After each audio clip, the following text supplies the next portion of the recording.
Okello Daniel Oyita is my name, an MBA 19 participant, management option. Together with my colleagues, we shall be conceptualizing the public-private partnerships as used in Uganda, and later on we shall be reviewing literature on the same.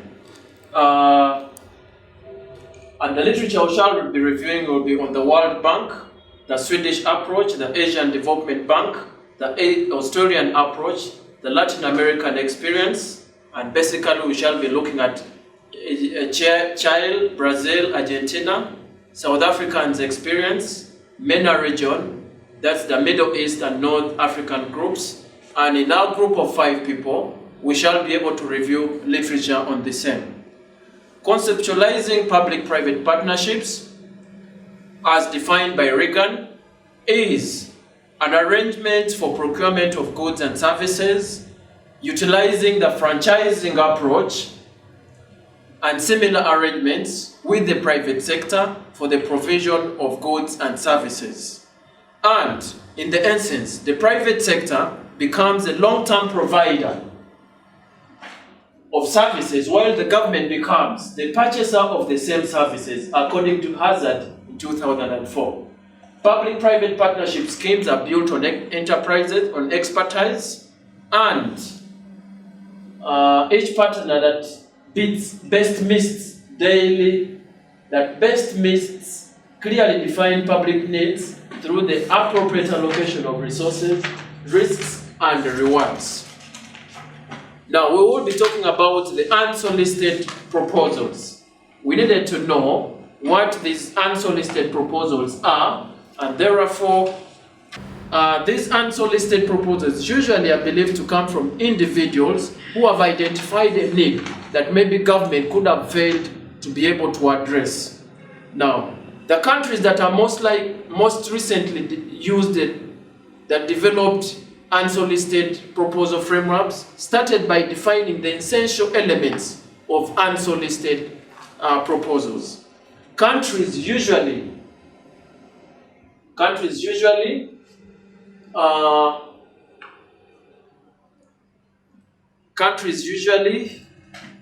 require the unsolicited proposals for these reasons. A, they're consistent with the long-term non-manufacturing plans, and B, not part of the existing priorities of government. You find that when these unsolicited proposals come up, that majorly the private entities look at the consistent with the long-term national infrastructure plans of the government, and also they look at not the part of the existing priorities of the government at that particular time.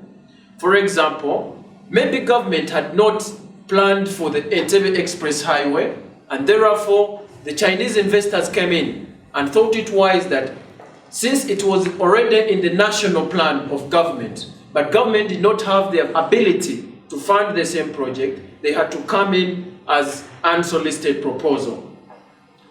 It is, however, important to note that unsolicited proposals introduce a number of challenges, and these challenges are enormous.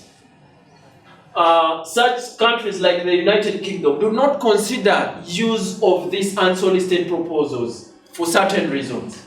If not well properly managed, unsolicited proposals could lead to countless agitations and demonstrations from the general public. Poor value for money for that reason, not meeting the real societal needs and economic needs of the country. Therefore, these proposals should be properly managed for them to achieve their intended objective. And the complicated issues of the unsolicited proposals, particularly their non-competitiveness, among many have failed to live up to the expectations of the society. We would also be looking at and review certain literature on why government, and particularly the government of Uganda, has adopted the unsolicited proposals. The World Bank of 2024 in its literature identifies the following as the motivators as to why government has adopted this. Over the government's lack of capacity in most cases which is financial and human, to identify and prioritize and prepare and procure these projects. They also try to avoid the lengthy competitiveness in order to implement these projects, to also address the government's inability to fulfill and fund the necessary infrastructure development, and also to tap into the private sector's creativity and the knowledge. This is according to the World Bank as to why government has adopted these unsolicited proposals. We also want to look at a few of the common systems used to manage the unsolicited proposals. We have the bonus system, the Swiss challenge system, the best and the final offer system, and the regular procurement system, which is a common thing in the country. However, some private proponents claim that the special circumstances dictate the necessity to sole source some project proposals. And these are some of the reasons. And one of them is intellectual property rights, that many companies propose that unsolicited proposals claiming to use of new techniques and technology. We also have the lack of private sector interest. Another common reason for allowing unsolicited proposals to be negotiated on an exclusive basis. We also have the cost efficiency as one of the proponents that has been forwarded by the private proponents. That this cost efficiency argue that governments can avoid unnecessary expenses by skipping a tendering process. We also look at the speed of the project. That under special conditions, government justifies directly negotiated unsolicited proposals as a fulfillment of urgent requirements. Now, some of the most common systems used are the bonus system, the Swiss challenge system, the best and final offer system, and then lastly, the regular procurement system, which is commonly used in our country. Some of the guidelines for handling unsolicited proposals include the public interest, that when a project concept originates from the private sector, the public agency must ensure that the proposed project satisfies the public interest. We also look at value for money, that this value for money generating from value for money from unsolicited proposals require greater technical capacity than doing so from a publicly initiated proposal. We also look at affordability. This affordability, that unsolicited proponents may submit these proposals that request direct or indirect government support. We also look at the fair marketing pricing. An assessment has to be done for a fair market pricing during the early stages of these unsolicited proposal processes. Last but not least, we shall also look at transparency and accountability. In order to ensure transparency and accountability, public agencies must disclose information through the public-private partnership process. And lastly, alignment of the PPPs and the unsolicited proposal procedures. These are important benefits to ensuring consistency between the public-private partnerships and the unsolicited proposal procedures, or integrating them into one policy, thus harmonizing the procedures that have benefits for ensuring stakeholder support for the unsolicited proposals. I thank you so much. My name is Ezra Mugume, and as part of our work, we also had to research about Chile. And Chile, when it comes to unsolicited proposals, is a country that has substantial investment in PPPs, and it has a very huge experience in PPPs. For example, by 2015, it already had 59 active projects, hospitals, ports, jails, and other urban centers, and in other sectors. So having such 59 active projects in PPPs shows you that they have some substantial experience in PPs. So this all had a total investment of 10.8 billion US dollars, and that one shows you that they have taken it to another level. USP's submission process in Chile always takes 2 stages, and it requires a central agency to accept and process the USPs, and also allowing the government departments to accept the USPs, but requiring the central unit to process and evaluate them. PP unit, while is also responsible for both accepting and processing the USPs, requiring USPs to pass through 2 stages. And this has 2 advantages. The first advantage is that the public sector avoids investing significant time and effort in evaluating low quality proposals. That is one of the main advantages of using the 2 phases. Then another one is that the USP proponents only decide to invest in drafting full proposals if the government has signaled an interest in the project.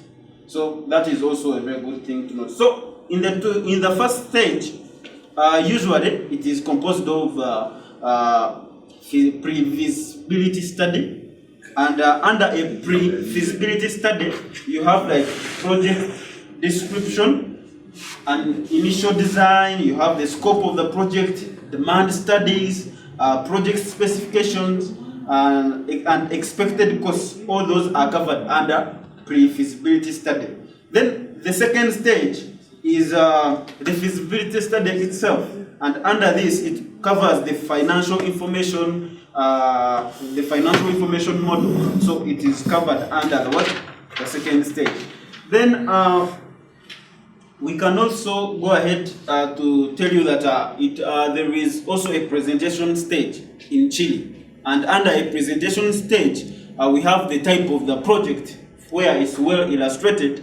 Then we have an estimation of demand, because you have to know how many users are going to use this project that we are planning to put in place. Then the annual expected growth also has to be put into consideration. So a description of works also is part of it, and the financial analysis. So Chile has a committee in the Ministry of Public Works that is tasked to verify the public interest in what? In the USPs. But usually that happens in the first phase of the evaluation stage. Now, the involvement of the ministry in the USPs has helped to promote efficiency in the approval of the projects, because if each project in Chile has to pass through the ministry for it to be approved, then I can confirm that that's why it has been able to develop that much. Then participation of the Ministry of Works in USPs promotes transparency, because this is the ministry handling the projects and deciding which project is going to happen. Then it means there will be transparency than when an independent party is handling it. Then through the proponent develops the studies, the ministry determines the scope. So though the proponent is the one who decides like the project that they are going to invest in and take on or undertake, then it is the responsibility of the ministry to say that this project should have this scope. So you see, I am trying to give you a highlight of how the ministry in Chile is at the backbone of their USPs. Then their bid security is a little bit minor, but it is also included because it's an indicator of seriousness. Because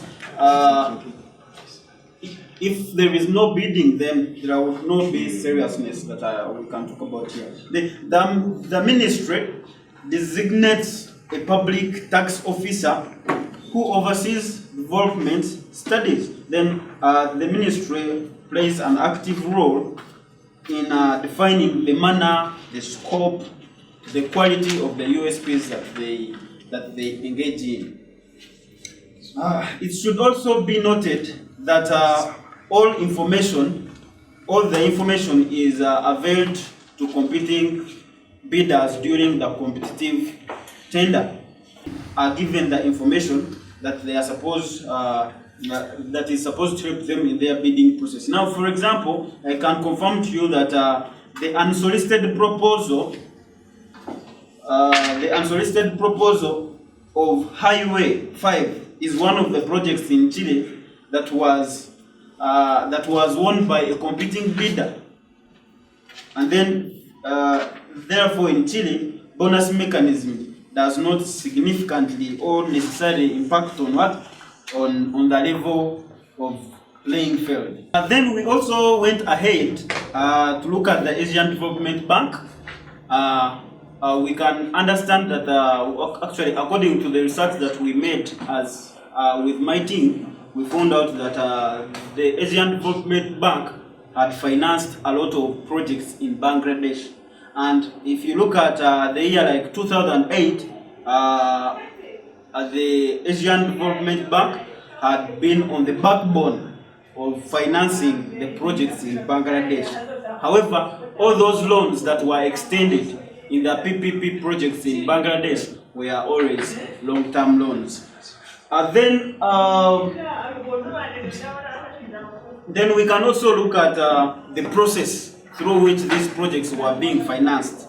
The process through which these PPPs were being financed. And I can tell you that the process was the competitive bidding process and the bonus systems. However, the PP authority would suggest other methods in case it saw it as the main measure that can be undertaken.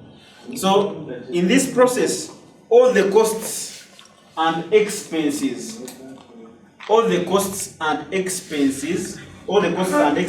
would be fully borne by the original proponent. So the one who brings out the unsolicited proposal is the one who does the costs for the project to take place. Then USPs make no reference to government support for land acquisition and settlement costs. So, however, the PP procurement guidelines shall only apply to unsolicited proposals subject to incorporation of the requirements of the unsolicited proposal guidelines. Then, information on state-owned enterprises participation in PP projects is not available. However, it should be noted that a joint venture between a private firm and state-owned enterprises was awarded a PP project in the energy. That was thermal energy generation sector, as our research went on to show us. Furthermore, the feasibility study of the PP project includes an overview of environmental, social issues that may need to be addressed, and the procurement guidelines for PP projects in 2008 that was clearly highlighted. And legislation requires environmental impact assessment, and they would do it that way. And this was highlighted in the screening manual. Of 2013. We also noted that legislation requires an environmental impact assessment to be carried out. That is how they did it in Bangladesh. And so there was no special regulation. Regarding the land rights under the PP framework in Bangladesh, and therefore the general law would apply. So if you look at the 1972 Constitution, amended in 2014, it provides that all the citizens shall have the right to hold, acquire, or transfer and dispose property. However, the 1950 State Acquisition and Tenancy Act sets a 33-acre land ceiling on private landowners. We also saw that. In the process. So there is a highlighted process that should be followed for unsolicited proposals in Bangladesh. So the USP process in Bangladesh involves request for quotations. Now, request for quotations, this would be an advert would be run, and when an advert would be run, that would request for quotations, and the bidders would submit the quotations. But now these adverts would run both in English and in Bengali language. Then we also went ahead to look at the Asian Development Bank, and under the Asian Development Bank, we found out that it had done a lot of PPP projects in Bangladesh. So in our research, we took Bangladesh as the case study. We took Bangladesh as the case study. So financing PPP projects in Bangladesh has been by long-term loans. Of course, when you look at in the year of 2008, ADB had been on the backbone of financing all these Bangladesh projects. Then there is a stated procedure of USP projects in Bangladesh, and most of them are on open competition. Okay? So competitive bidding would include bonus systems, though sometimes the PP authorities would suggest other methods that would be taken on. Then all costs under the USP projects would be borne by the proponent.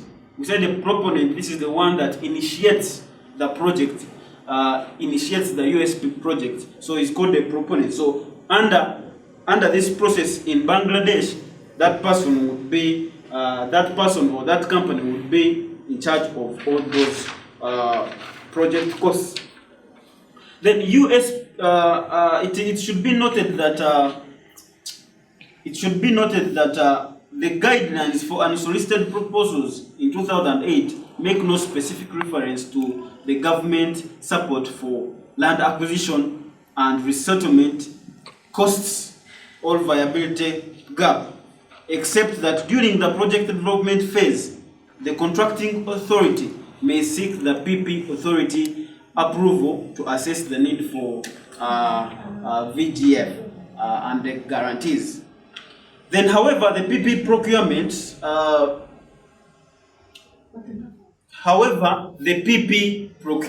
guidelines shall apply to unsolicited proposals subject to incorporation of the requirements of unsolicited proposal guidelines. So, information on state-owned enterprises' participation in PP projects is not available. However, it should be noted that a joint venture between private firm and state-owned enterprises was awarded a PP project in the energy thermal power generation sector. That is one of the cases that actually we looked at and we thought which was actually successful in that area. Now, the process also involves a feasibility study. The process of USPs in Bangladesh also involves a feasibility study under which the legislation requires an environmental impact assessment to be carried out in that feasibility study.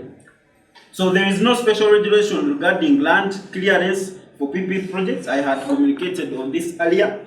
The government of Bangladesh, however, has the right for the benefit of the public.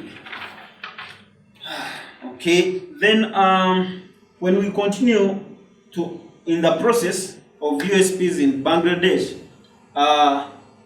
we have advertisement, because advertisement is the way through which request for quotations is done, and this is done in English and Bengali language. So the the advert is run in English and Bengali language.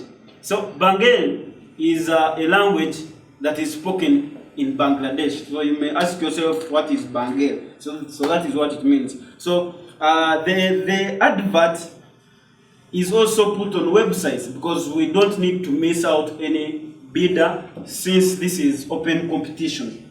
Yes. So then parties complete registration and become registered entities. That comes under submission. After advertisement, then we go to submission. So under submission, the parties complete registration and become registered entities. Then this is followed by evaluation, because once the request for quotation is done, then the parties submit their quotations, then an evaluation is made. Then after the evaluation, the shortlisted pre-qualified bidders have to submit their technical and financial proposals, which are also evaluated. So the shortlisting process may include a single test or multiple tests, as you can see on this slide being projected there. Then the technical and financial proposals are submitted by the shortlisted bidders and also evaluated. So there are several methods of interactions that happens in. There are several methods of interactions with bidders, and usually the medium of communication is set out in the bid documents and may include email, letters, fax, or a combination of any.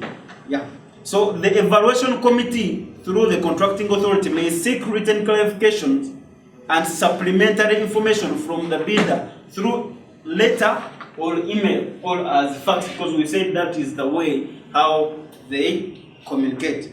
So evaluation of proposals, the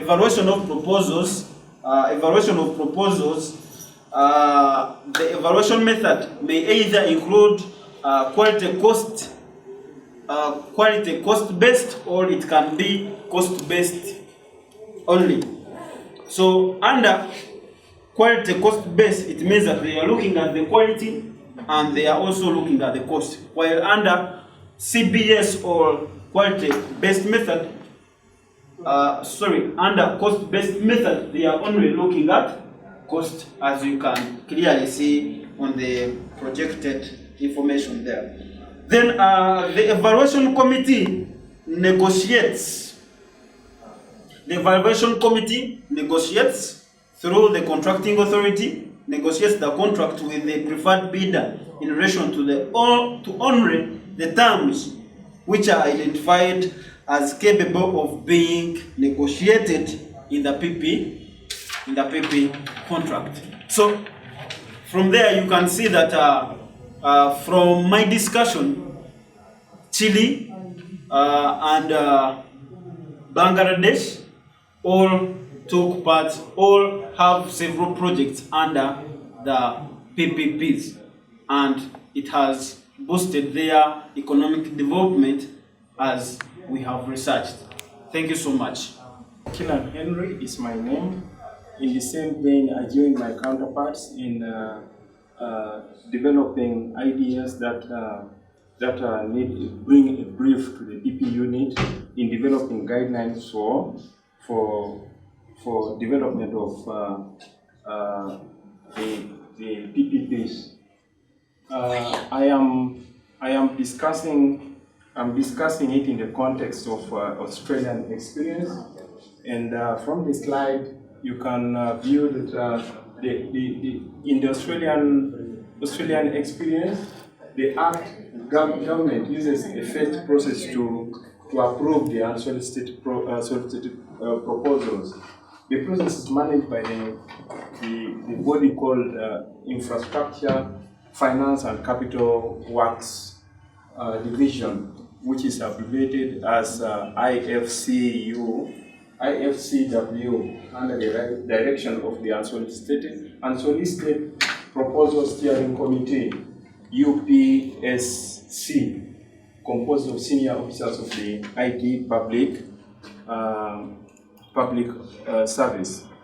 The successful USP should address, just like Uganda, the following criteria, so the principles which Australia equally adopts. One of it is the public interest, which should be satisfying the community need, appropriate for government investment, taking strategic priority that takes into account the government's strategic objectives, value for money, affordability, being affordable to the government's budget, appropriate skills and cost allocation, feasibility. This should be technically and commercially and practically feasible. Financial, technical capacity, capability and experience to deliver the proposed outcome successfully. The process involves the following. One is optional pre-proposal meeting with the IFCW and other relevant ACT public officers. This helps to clarify expectations of both the government and the proponent in relation to the specific concept submission for the unsolicited proposals. Also helps to assess the feasibility of the proposal before the proponent develops significant resources. The phase number 2 is phase 1, concept submission to infrastructure, finance, capital, infrastructure, finance, and capital works division. The proponent's submission includes a covering letter, signed declaration to abide by the process, concept submission, and signed public declaration. The concept submission should specify the proposal's merits and viability and proponent's preferred tender model. The initial assessment done by IFCW is to ensure that the process is halted in the unsolicited proposals. And then number 3, phase 2 is the detailed submission. The government assesses the unsolicited proposals based on a detailed business case and other details submitted by the proponent after proposal at phase 1. The detailed submission should include objectives of the unsolicited proposals, its unique features, nature and extent of anticipated outcomes, alignment with government policy, proposed obligations of government, preferred tender economic benefits, and so on. The final decision to proceed with the unsolicited proposals is by the cabinet, guided by the UPSC's recommendations. 3 is phase 3, which is the tender process. It covers the formal procurement of the unsolicited proposals up to the execution of a binding contract for its implementation. It includes selection of an appropriate tender model, the tender process itself, negotiation of the contract for implementing the unsolicited proposal, and execution of the contract. The proponent may nominate its preferred tender model, but the government reserves the right to select the final model. In case of the competitive tender process, the government will provide same information to all the bidders and give bidders other solutions. Here is a summary of the preferred tender models and their applicability. One is open tender. Government undertakes a fully competitive public tender process, and that its applicability to find a default preferred model proposal is not unique. The Swiss challenge. Government undertakes a competitive tender process. If the proponent is initially unsuccessful in submitting the most attractive bid, it has the option to merge the winning bid and implement its proposal. In its applicability, you notice there is proposal likely to be unique, but there is potential for market alternatives. Then the default model for unsolicited proposals that justify an exemption from a public tender. We come back to another model, that is the premium. Government undertakes an otherwise competitive tender process, but the proponent receives a bonus in bid evaluation. Typically, this bonus is the addition of a premium to the proponent technical offer. The applicability, as you notice, is a proposal likely to be unique, but there is potential for market alternatives. Then there is acknowledgement, first mover advantage of the proponent. As we move on to the tender model, we have the developer fee. Developer fee. Government undertakes a competitive tender process, and the winning bidder, if it's not a proponent, reimburses the proponent's pre-agreed development costs. In the applicability, proposal likely to be unique, but there is potential for market alternatives. Perceived potential for market alternatives. Further still, there's a development manager. Here we say a proponent acts as a development manager for the territory, conducting one or more transparent procurement processes for different components of the implementation of its proposal. The applicability, proposal likely unique. The niche model for proponents potentially lacking full life cycle delivery capability. In another model, we have contestable negotiations. The territory enters into direct negotiations with the proponent and works cooperatively with it to develop the proposal so that it is acceptable to both parties. The territory normally will seek opportunities for the elements of the proposal to be contestable. In its applicability, you notice that this unique submission, a complete market alternative does not exist. Conclusively down, you will notice that tender methods employed by the Act allows for sufficient competition and other incentives to the proponents as to encourage more unsolicited submissions. The first process meets best practices in managing unsolicited proposals, as it promotes fairness, transparency, consistency, as well as realization of value for money. Now, considerations to be made by unsolicited by the PPP unit before drafting this unsolicited guide is what we considered. One, PPP unit needs to ensure there is unsolicited proposal enabling environment, including effective regulatory framework, institutional human capacity with clear responsibilities in handling unsolicited proposals. Two is that the PPP unit should articulate the purpose, provide clarity and consistency to any parties in the unsolicited proposal submission, and clear objectives of the unsolicited proposal guide, which is a policy, for example, to increase innovative solutions in infrastructure projects, increase the number of viable projects. Number three, we also said it should establish clear guiding principles to ensure that unsolicited proposals guidelines results in projects with public benefits at affordable cost. The major principles may include, as you notice, public interest, value for money, affordability, fair market pricing, alignment of PPPs, and unsolicited proposals, procedures, and transparency and accountability. Fourthly, we say the unit should also determine the procurement method and incentives to use.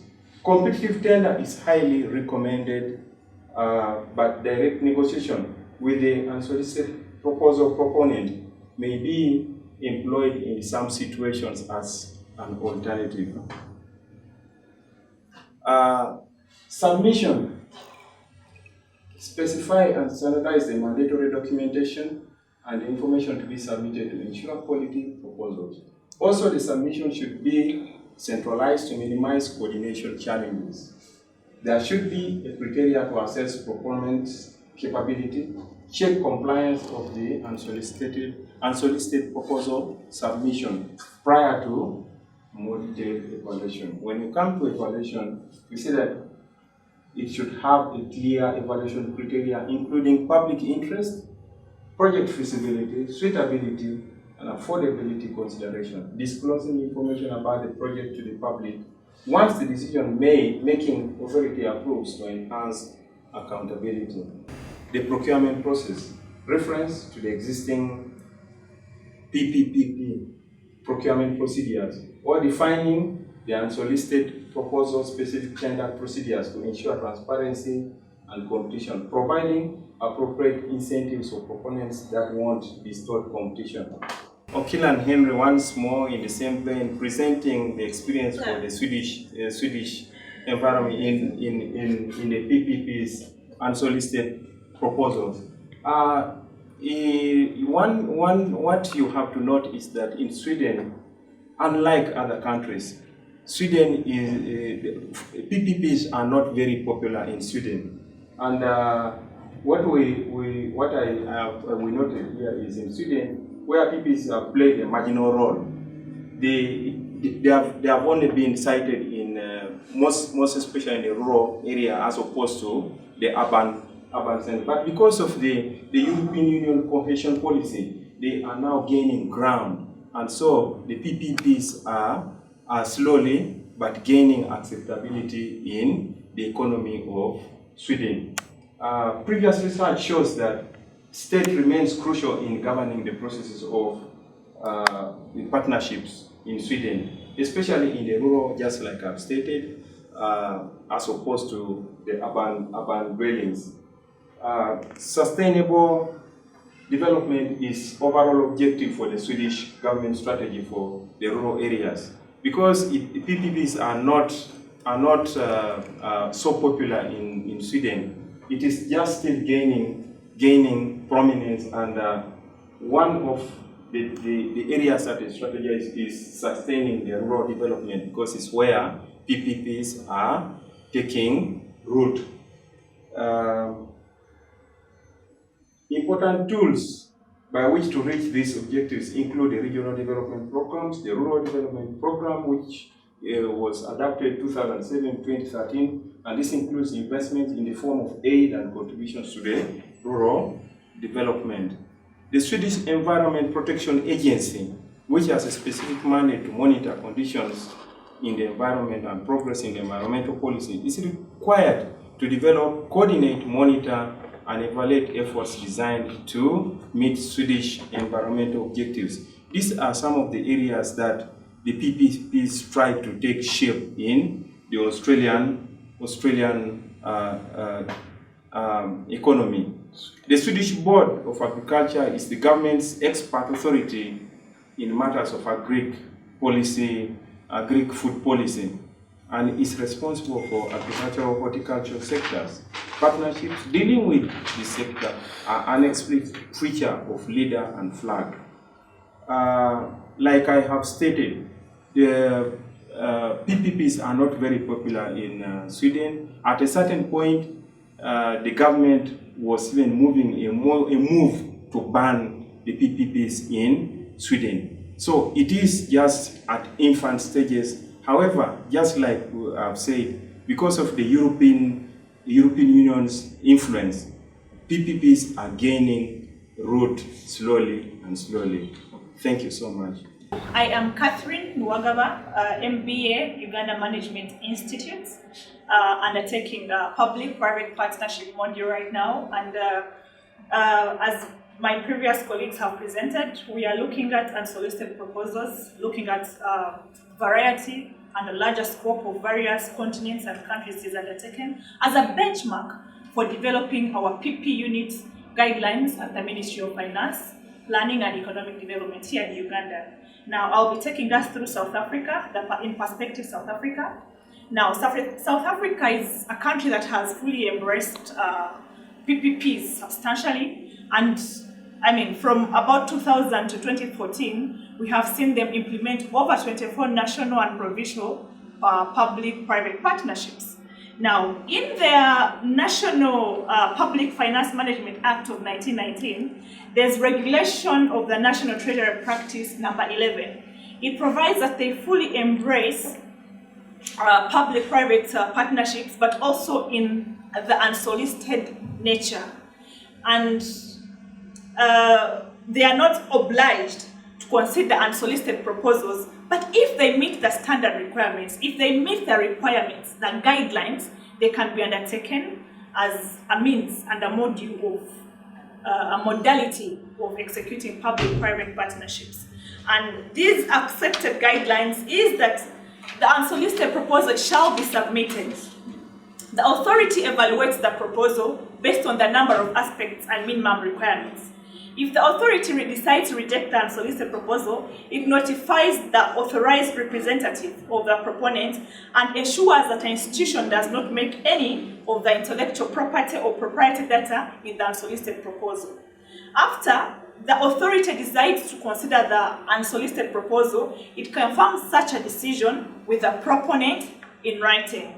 Now, the authority then conducts comprehensive evaluation of the unsolicited proposal, and this is in line with the requirements of the assessment. If the authority decides to proceed with the unsolicited proposal, it must negotiate with the private party that has brought the unsolicited proposal, and key issues are identified. The methodology for determining the costs to be reimbursed, because this is someone's property, this is someone's proprietary data, so they discuss the payment modality, the method that they will use to cost and pay him. Secondly, the procedure for further developing the project, allocation of the responsibility for developing the bid documents, and the purpose of the intellectual property rights, if any. Now, after we have gone through those modalities and have been agreed upon, the unsolicited proposal agreement is closed and the authority must prepare and issue bid documents. The authority issues a request for qualification to test the market for existence of any potential proponents who can bid. And if there is no adequate response to the request for proposal, the authority prepares a draft. No, this is not a request for proposal, rather a request for qualification. Now, if no one qualifies for this request for qualification, the authority prepares a draft contract for the provision of the product or service. If there are no other more adequate responses for the request for qualification, the authority prepares a request for proposal with a draft contract. The authority conducts competitive bidding and reimburses the proponent should the contract or the proposal be awarded to a person who did not bring the idea, the unsolicited proposal proponent. Now, this is my submission on South Africa, but I'm not going to end here. The essence of our question, the main focus of our question was that we should develop a brief for the PP units in Uganda that is housed at the Ministry of Finance. What guidelines should they execute? Now, as I and my colleagues were going about this work, we discovered that there are major blocks that should not be ignored, that should be considered while developing guidelines. Now, why is this so? Because if these guidelines are put in place and they're implemented to the dot, we'll notice that private investors will submit reasonable, innovative proposals that are so explicit, but also it will help the MDAs to receive proposals that are in line with their national and sectoral priorities. Thus, policy guidelines, regulations, and procedures are so imperative. Now, as we develop this, it is important that we consider the following: thorough assessment of value for money, innovation, cost, and risk of proposals.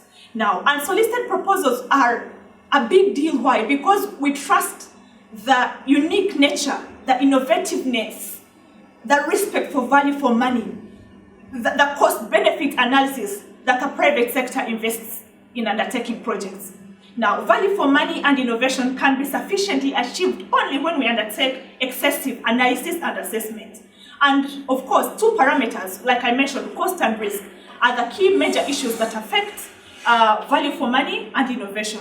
This should be considered and incorporated in our guidelines of the PP units at the Ministry of Finance. Also, oftentimes we realize that most of our state-owned enterprises probably do not have employment, do not employ skilled and competent staff to undertake this. Now, there is no doubt that there is lack of technical and financial capacities in not all, some MDAs.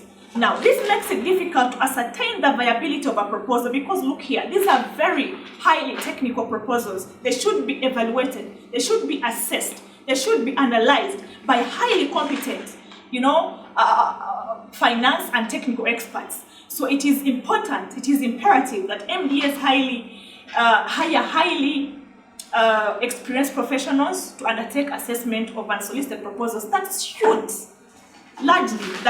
within the national priorities of the country. Important to note as we develop our guidelines is the notion of competitiveness, fairness, and transparency. Now, this only does not pass for unsolicited proposals, any bidding process, any procurement. But now, in its nature as unsolicited proposal, it raises a lot of questions. It is unsolicited. So it is imperative that it undergoes through a competitive bidding process that is fair and is very transparent. We have of recent seen several countries like South Korea, like South Africa, the Philippines, Chile, Argentina, are all embracing competitive bidding processes. Are being fair, are being transparent. And there is no doubt the economies and infrastructure development is improving. Important to note also for the PP unit as we develop our guidelines is extensive public consultation and stakeholder engagement. A large strand of literature has identified this as a critical issue in PPP projects, and it needs more attention as we develop. This explains why most projects receive a lot of, they're not embraced. And this all goes back to openness, to consultation and stakeholder engagement. As we draft our guidelines at the PP unit at Ministry of Finance, can we take into action consultation? Can we conduct comprehensive consultations? Can we have extensive, comprehensive stakeholder engagements? Also, evaluation of the impact of unsolicited proposals on sector or national policy. A government like Uganda, we have got our national development plan housed at the National Planning Authority, which controls all MDAs. Now, it is important that these proposals for every sector, for every national, should be in line. Once again, I'm Catherine Nwagaba, and I'm going to be presenting the last lot of our question tonight, and in reference to the literature that's been used by my colleagues and myself above. Now, we must make sure that each sectoral priorities are upheld by the unsolicited proposals. We shouldn't have issues coming by. We shouldn't have proposals that are not in our plan, not anywhere in the work plan, not anywhere in the budget, being given airtime and top priority. No, they shouldn't. And this is important for the PP units to incorporate in their guidelines. Also, adequate protection of the intellectual property rights, but also proprietary data of the original proponent. Undisputedly, the proprietary rights of unsolicited proposals belong to the private proponent, and it's the responsibility of MDAs to protect intellectual rights. Because look here, this is someone's property, and it is only through the respect and paying attention to intellectual rights that will only help people up their innovativeness. Okay, the MDAs may include development costs of the projects in the tender documents to compensate the original proponent. If not, they are not selected at the final stage, but they should protect the rights, their property, and also the proprietary data. Now, below this, we have our references. This is our submission, and as I submitted earlier on, those are our guidelines that should be not guidelines, but stepping stones, guiding points that should help the PP units develop guidelines at the Ministry of Finance. I submit.